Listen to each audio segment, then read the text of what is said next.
So you want to make more putts within the 10 to 15 foot range. Of course you do. We all want to, but it takes practice and time to get better, and some people don't know exactly how to practice and how to improve. So for today's video, I filmed my practice routine on the putting green, and I'm going to be walking you through everything I do in order to improve my putting from 10 to 15 feet. Hey everybody, thanks for tuning in. I'm George Connolly with Scratch Golf Tips, and if you like today's video, be sure to leave a like rating and subscribe to the channel if you'd like to see more golf tips and advice. Now let's head over to the putting green and I'll walk you through 4 great ways to improve your putts within 10 to 15 feet. So the first thing I do is I put down an alignment rod, and I'm going to roll a few balls with my hand just so that I can see how the ball is rolling on the green, just so that I know that slope for any alignment that I'm going to be using throughout the, I'm going to be using this putt over and over, just this length. I believe I measured it out at about 11 feet. So I just want to know that break for sure, so that I can use all the other alignment tools I'll be using throughout the video correctly. So all of the putts and all of the drills that I'll be doing here, I do 9 putts each. I do 3 sets of 3 balls, and to start off, all I have is my alignment rod giving me the general gist of where my club face should be perpendicular to and where I should be starting the golf ball.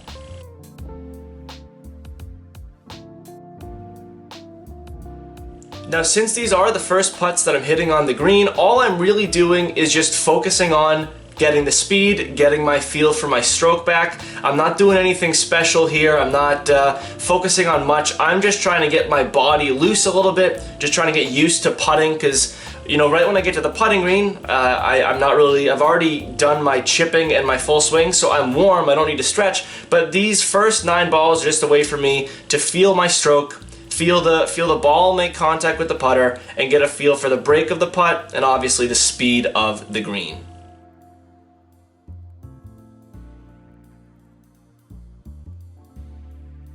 So I've got a counter in the bottom right of your screen where you can see how my make percentage on all of these. There's a nasty lip out there, ouch. But you can see my make percentage, and I think it's important that you keep these stats for yourself as well, so that you can compare over time. If you've been doing these drills for, 4 times a week for 3 weeks and you're not seeing any improvement in your numbers, then maybe it's time to find a different way to practice. But I'm always a huge proponent of keeping your stats and having full understanding over the improvement of your game statistically.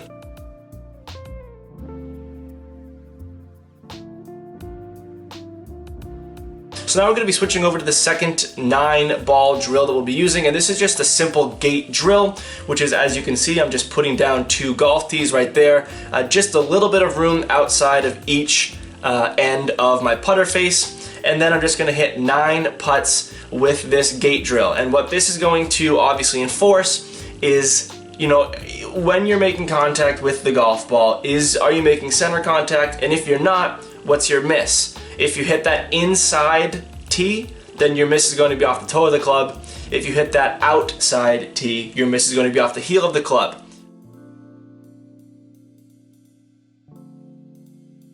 One reason that I really like this drill is because it gives you that instant feedback, that visual and physical feedback. If you're making poor strokes at the ball, if the ball is not coming off, you can see exactly which tee is being hit, and you can notice those patterns over time. Now, if you do step up to this tee drill and you find yourself struggling hitting the tees often, there are a number of ways that you can fix it, but the first way that I would start by fixing it is I would just look into changing how far away from the ball you stand. Sometimes if you're too crowded, too close to the ball, you're just not going to hit the ball off the center of the club face. Same if you're too far away from the ball. And we're also going to work on this in the next drill that we'll be doing with the next 9 balls. But just keep track of how many putts you're making. Also note where you're missing the ball. So you can see a lot of my misses on this hole, on this particular putt. I'm missing the ball a little bit low, which shows that either I'm starting the ball low, or I'm not hitting my putts hard enough, or a collection of both. In this instance, it's probably a little bit more of me missing my line. So the balls that I am hitting low do go past the pin a little bit. I'm just starting them on the incorrect line.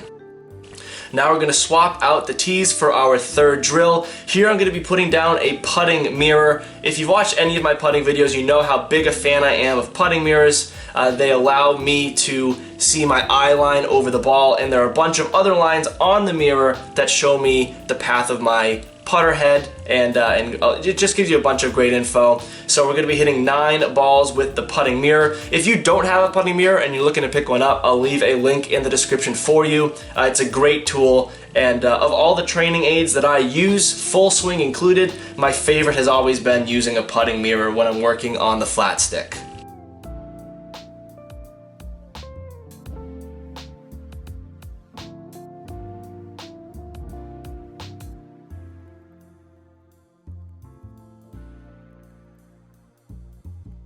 I've always loved using a putting mirror because everything is so easily lined up for you. You can see how your club lines up with the ball, how your club lines up with your target line.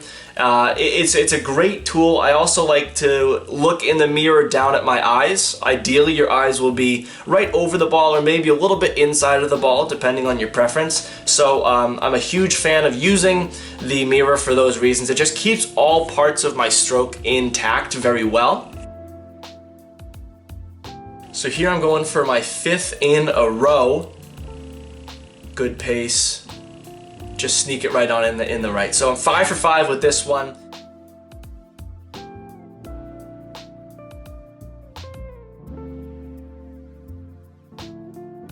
I think another reason that the putting mirror works well with my putting is also the putter that I use. As you can see, the putter down on the ground there, I have the 3 lines on the putter. For those wondering, the putter that I have in the bag right now is a 34-inch Odyssey Tuttle from the Stroke Lab 2019 line. I've switched it in and out of the bag, but for the past about month, I switched away from my Odyssey Rossi and I went back to the Tuttle. I've got it re-gripped to a Tour Preference Golf Pride grip, which is a slim grip as opposed to the normal thicker grip that Odyssey comes with. But I am 8 for 8 if you're keeping track at home, so let's see if I can go 9 for 9 with the putting mirror. Oh yeah, why not? So there I go, 9 for 9 with the putting mirror. Not a lot of room for improvement in that area, I guess. But now we're going to get rid of everything else, and these last 9 putts, we are just going to go through our normal putt routine. So I use a line on my balls, I mark every putt that I hit, and I'm going through the same pre-putt routine that I would always go with. So this is obviously going to be fairly time consuming to go through every single putt like this, but these are the important ones to make because you're not going to have a putting mirror, you're not going to have the gate drill, you're not going to have an alignment rod when you're putting in a round. So I always like to end off with this style of putting.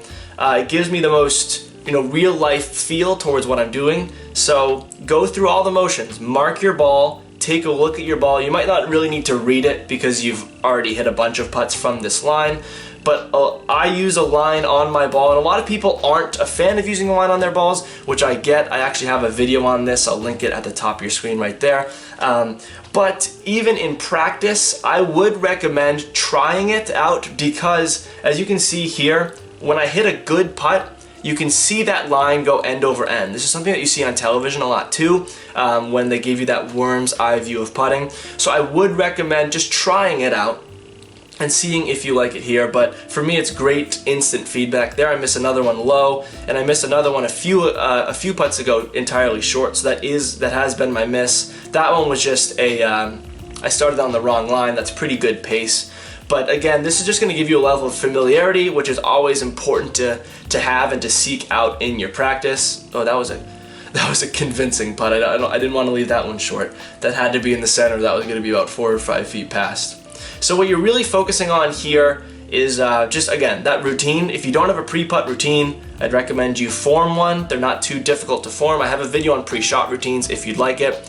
So that's the full putting routine. That's what I do to work on my 10 to 15 footers. I think it goes without saying that it is important to work on your short 5-foot putts and your longer lag putts, but this is just one part of the game, especially the short game, that is really important to dial in if you want to lower your scores. I hope you found this video helpful. If you did, once again, be sure to like and subscribe to the channel if you want to see more videos, and you can comment any thoughts you have or any questions you have on things I mentioned or failed to mention throughout this video. I'll respond to all comments on this YouTube video. If you like the apparel that I wear in these videos, I wear John Morgan Sportswear. They are a proud partner of Scratch Golf Tips. And if you want to pick up some great golf apparel for this summer season, you can shop their Spring 2021 line and use code SGT2021 and you'll get 20% off your entire order. Thank you all very much for watching. Play well and take care.